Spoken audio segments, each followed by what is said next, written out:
The Journal of Jesse Smoke, Part 4, page 37. November 30, 1837. I find it difficult to write this evening, in part because of the pain in my fingers. Napoleon caught my injured hand between his rump and the stall as I put him into the barn last night. Fortunately, the fueler had bound my fingers together with sticks to keep them straight. It protected me from a real injury. The sticks have made my writing most awkward, but the fueler has assured me that my fingers are healing well, despite the mule. He has urged me to take a rest from writing for the time. I shall do as he says after I finish the century. Spent much time repairing one side of the pigsty that blasted mule kicked in. Pigs are the cleverest of the animals about the farm, and will find the weak point in any fence or force their way through it. They are especially fond of doing so when it is slaughter time, seeking to escape the hills. Always much to be done around the farm, even a small one such as our own. It is almost 2 months since our final corn harvest. Our storehouse is full, and many braided strings of corn hang from our rafters. But it will be planting soon enough. Once again, the seeds will enter the earth, and Sulu's great gift will return to our people. January 2nd, 1838. How I have allowed this much time to pass without writing in my journal. It is now a new year. It is a fatal year, when the final deadline for our removal will be reached. I have been writing letters and receiving them, yet my journal has sat gathering dust upon the shelf. At times it has seemed to look at me rather accusingly. Why are you neglecting me? It has seemed to say. I don't know. My fingers healed long ago. Perhaps it is I am afraid to write, because writing makes all that is happening seem too real and too frightening. Terrible things happened to the party of Cherokees who went west by land in October. In the spring it is said that the army will send more parties of our people west by water. The soldiers have begun building forts with stockades about them like cattle pens. Even now I feel there is so much, too much to put down. My head is spinning. I will try again tomorrow. January 3rd, 1838. Those who do not know us may wonder why it is that we Cherokee have been called a civilized tribe. I believe, as Reverend Samuel Worcester told me, that civilization is in the spirit of the nation, not in the worldly goods. Also, according to the fueler, we Cherokee were civilized before we ever met a white man. But I think the material possessions of our nation are proof of how hard-working and industrious of a people we have been now, and that we must live in this world by the white man's rules. So I'll try to wake my sluggish pen by making a list.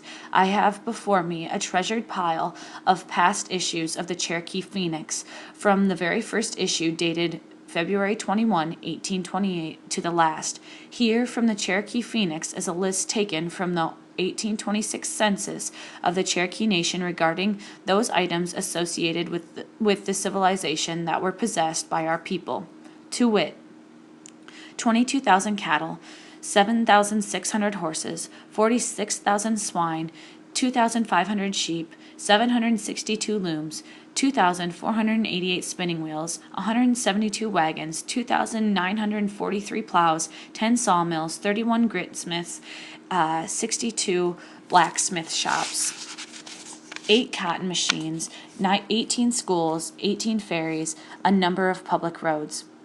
January 5th, 1838. Spoke to the feeler about the bad dreams of drowning that have been troubling my sleep. His opinion is that someone jealous of my learning, another Cherokee, has been trying to work a spell against me. The feeler will now take a certain measure to kill the dream. He has shown me that the page in his book that contains a formula he will use. He has also shown me how he has protected his formulas in an ingenious way, though each page is headed by a title that describes the formula's use. Those titles are spurious. Thus, a chant designed to drive away a storm may be falsely titled as "To Find a Lost Child."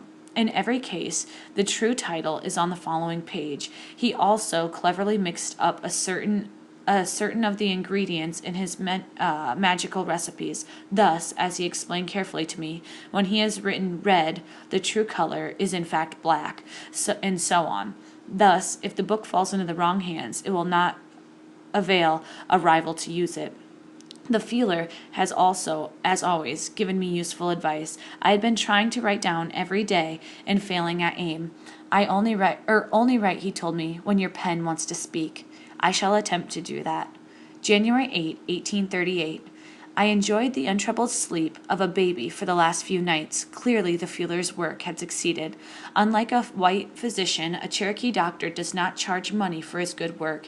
It is not considered right to pay money to an Indian healer who has lifted you up. So I gave him the tan skin of the deer I had shot and mentioned earlier in this journal. Before he accepted the skin, he asked me if I had placed an ancient red one upon the trail on my way home. I was quick to answer yes. Awi UDC, the little white deer, is an undying chief of all deer. When one of his people is killed by a human, he will pursue them, seeking to give them rheumatism so that their fingers can no longer draw a bow. Only a fire built in the trail will confuse him. To the Cherokees, that fire is an ancient red one. Fire is not merely a combustion of flammable substance. It is a being, an ancient godfather who helps look out for the Cherokees. An ancient red one. Red is the color of victory and success. This is all my pen wishes to write on this day. January 15th, 1838. Preacher San visited with good news. He has such faith and optimism that he like the return of the sun. San delivered several newspapers I asked him to obtain for me, as well as some letters from my Cherokee mission school friends. Of course, it is not only through articles and letters that I remain informed. News travels through our Cherokee nation by word of mouth almost as swiftly as smoke rising from the fire. Here is the news San brought to me. The new president, Martin Van Buren, has inclination to favor the Cherokees. He is not filled with that same animosity that has always characterized the devil. The devil is how Preacher San and many others refer to Andrew Jackson. The devil's horns have now been pulled. His term as president has ended, and he has retired to his home in Tennessee, the Hermitage.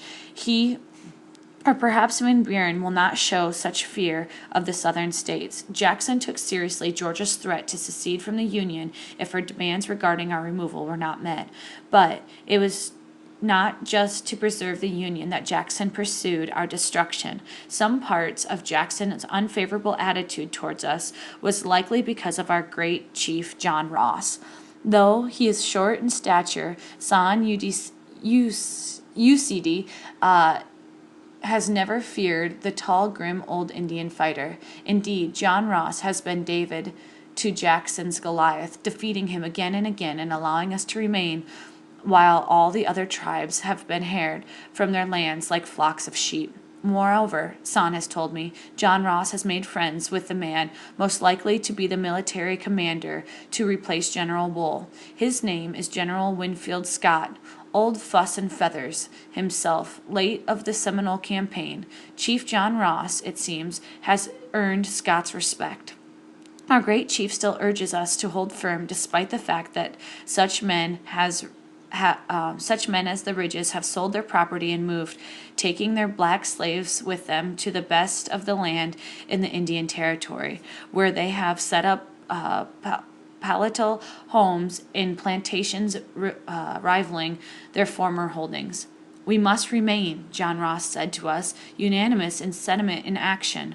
We are not like Ridges, who, as you remember, went through 4 entire revolutions in their politics within as many months, varying as often as the moon, without excuse of lunacy for their changes. His words resulted in laughter, and gradually increased as those of us who understood English translated his remarks into Cherokee, for the benefit of the larger number who did not. Though his words were not spoken in Cherokee, he used them as did our old people. One of the reasons why speaking is so important to our people is that it may be used as a form of punishment, shaming wrongdoers. January 16, 1838. A cold, clear day. Preacher San slept in our barn and departed this morning to continue his rounds. For breakfast, we had a flat corn dumplings that my mother had placed out overnight so that they would freeze. I believe that there is a special taste to a frozen corn dumpling that is like no other. San agreed with me, for he ate twice as many dumplings as I did, which appeared to please my mother and sisters greatly. San is quite the favorite with my sisters. He, in turn, is always teasing them and brings them small presents such as ribbon or blue hair ribbons he gave them on this visit. After breakfast, San and I talked about Kui Kui. The powerful white bird is our great chief Cherokee name. It is by that name that San always refers to him. I myself think of our chief by his other Cherokee name of San Udisi, Little John. San reminded me of the story about John Ross's return from Washington, where he had pleaded our case in the spring of 1835.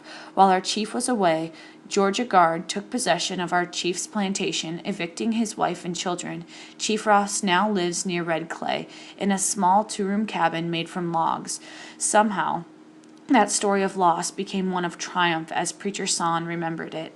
It was proof yet of San Udisi's undying devotion for our nation. We sat then for a long time without speaking, sharing our pride in the honor of John Ross. February 1, 1838. I have finally received a letter from one of my friends and schoolmates who is a part of the wagon train of Cherokees that left for the western lands in October. My friend, Mary Timberlake, now in the western lands, has given me good news that all of the other mates survived the awful trek. However, she urged me, above all, to remain here. Soon after leaving Calhoun, Tennessee, trouble began. People became sick from drinking stagnant water and eating sour grapes by the roadside. So many people were ill that the caravan halted for more than a week. People began to die, especially children and the old.